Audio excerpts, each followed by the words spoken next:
ஒரே வார்த்தை மட்டும் சொல்லிட்டு முடிச்சுறேன். ரிபப்ளிக் டேன்றது நாட் ஏ டேட்டு, இது ஒரு டேட் கிடையாது, இது ஒரு ஐடியா.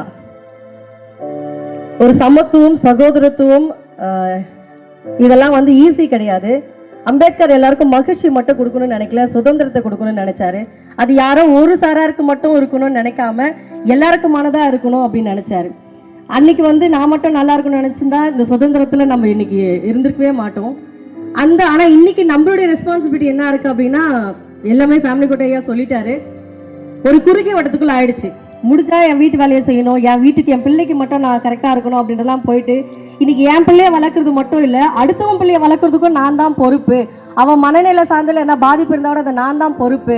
இந்த உலகத்தில் இந்த இயற்கை சார்ந்த விஷயங்களா இருக்கட்டும், இந்த சொசைட்டியில் நடக்கிற இப்போ எல்லா பிரச்சனைகளும் நான் தான் பொறுப்பு அப்படின்னு நம்மளே நினச்சிட்டோம் அப்படின்னா அதை சரி செய்வதற்கான வேலையை நம்ம செஞ்சுடுவோம். ஸோ அவங்கெல்லாம் செஞ்ச வேலையை இந்த குடியரசு தின விழாவில் எனக்கான பொறுப்பு என்ன அப்படின்றத உணர்ந்து பண்ணோம் அப்படின்னா இந்த நாடும் இந்த வளமும் எல்லாமே மிகச்சிறப்பாக இருக்கும். ஃபேமிலி கோட்டை ஐயா சொன்னது போல தான் அடுத்த தலைமுறைக்கு இந்த நாட்டை ரொம்ப சரியான நாடாய் ஒரு முன்மாதிரியாக நம்ம இருந்து கொடுக்கணும் அப்படின்னு சொல்லிட்டு எல்லாருக்கும் மீண்டும் ஒரு முறை குடியரசு தின வாழ்த்துக்களை தெரிவித்துக் கொண்டு வாய்ப்புக்கு நன்றி கூறி விடைபெறுகிறேன். நன்றி, வணக்கம்.